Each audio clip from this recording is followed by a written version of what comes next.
Jadi sejak awal umat Islam di Indonesia ini Ahlus Sunnah wal Jamaah. Nah, kemudian kira-kira 150 tahun yang lalu di negeri kita ini ada 3 aliran berkembang. Yang 2 aliran itu datangnya dari Timur Tengah, yang 1 aliran itu aliran lokal. Apa yang dari Timur Tengah? Pertama aliran Wahabi. Wahabi ini masuk ke Indonesia, yang heboh dulu di Padang. Dengan masuknya Wahabi di Padang, akhirnya meletus peristiwa yang namanya Perang Padri. Peristiwa yang namanya Perang Padri. Wahabi.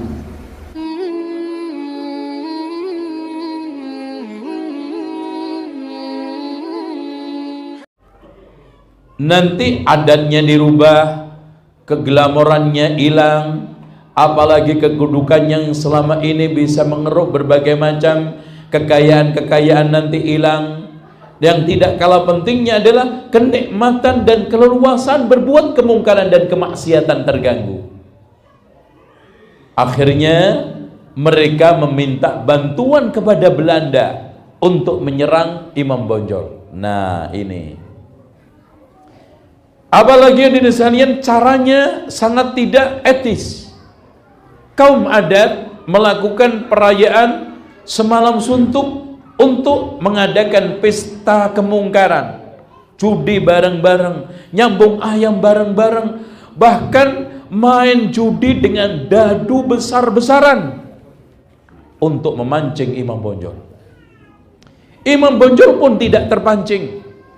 Akhirnya setelah mendengar kaum penghulu dan kaum adat ini kerjasama dengan kaum kafir alias Belanda, ini sudah mengancam eksistensi Sumatera Barat, ini sudah penjajahan yang tidak bisa diterima, maka pada akhirnya Imam Bonjol angkat senjata. Itu sebabnya. Jadi hadirin sekalian, tidak benar kalau ada guliran Imam Bonjol bermusuhan dengan kaum adat. Yang ada murni meneruskan gerakan pembaruan Islam yang sudah mulai tercemar dengan banyak kebid'ahan.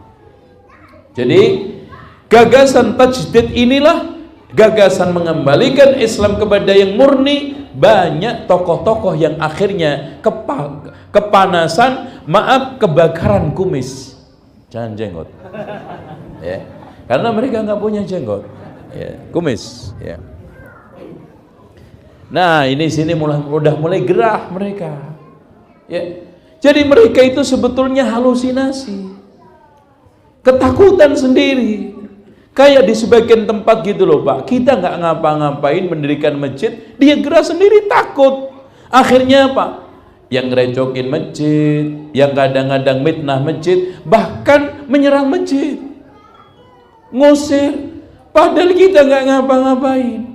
Kita hanya menyampaikan dakwah, menyampaikan Quran dan Sunnah ala fahmi salafil ummah. Dan Imam Bonjol bersama murid-muridnya hanya untuk pembaharuan Islam dan mencoba untuk mengikis kebid'ahan yang sudah masuk ke dalam din, terutama yang diyakini oleh orang Sumatera Barat. Nah, puncaknya pada tahun 1820 Tengku Nan Renceh meninggal dunia. Disinilah Imam Bonjol mulai terkenal karena menjadi pemimpin puncak Padri. Jadi pemimpin puncak Padri sudah tidak di tangan Tuanku Nan Renceh lagi karena sudah meninggal dunia.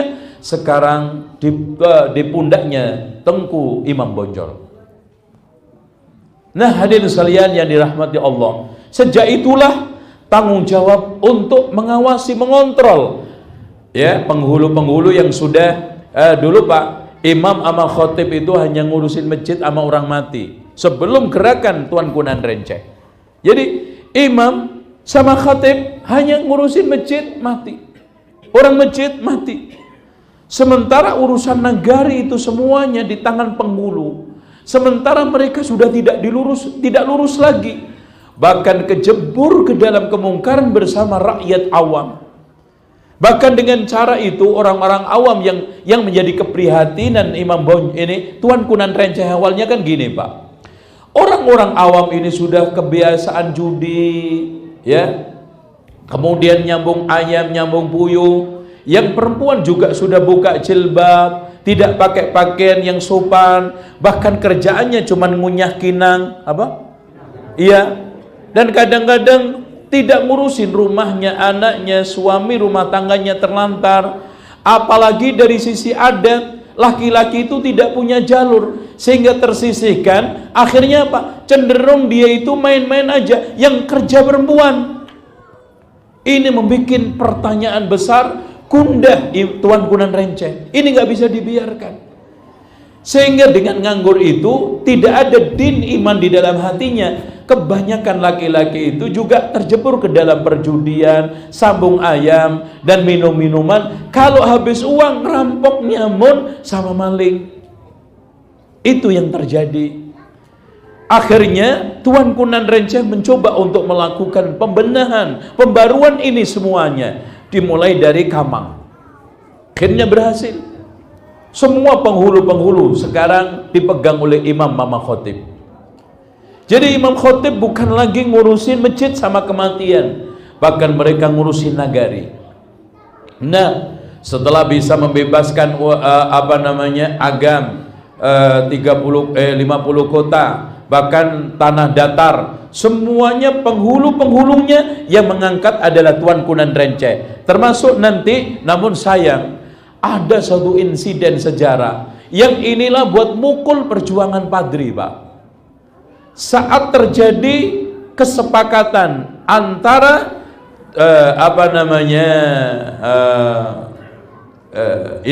kekuatan Tengku Nan Renceh dengan orang-orang adat di Minangkabau, tiba-tiba dari kekuatan Padri yang dari Tapanuli yang dipimpin oleh Tuan Kulelo menyerang tanpa ada musyawarah dan pembicaraan, omongan dengan Tuan Kunan Renceh.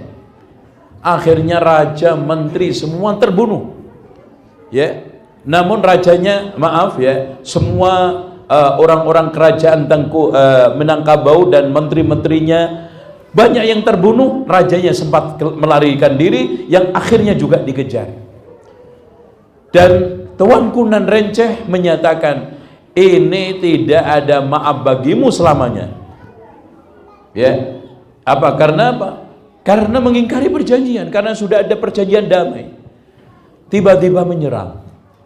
Ya, Tuan Kulelo ini adalah salah satu muridnya Tuan Kurau. Nah, Tuan Kurau ini adalah murid sambung Tuan Kunan Renceh. Dia mengembangkan di Sumatera Selatan ya. Tapanuli Sumatera mana itu? Ya, Tapanuli Selatan, ya betul. Tapanuli Selatan, ya.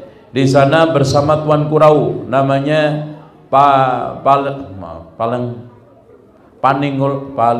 namanya susah banget. Paninggol-nggolan, ya, Paninggol-nggolan, ya. Ya, itu namanya dia.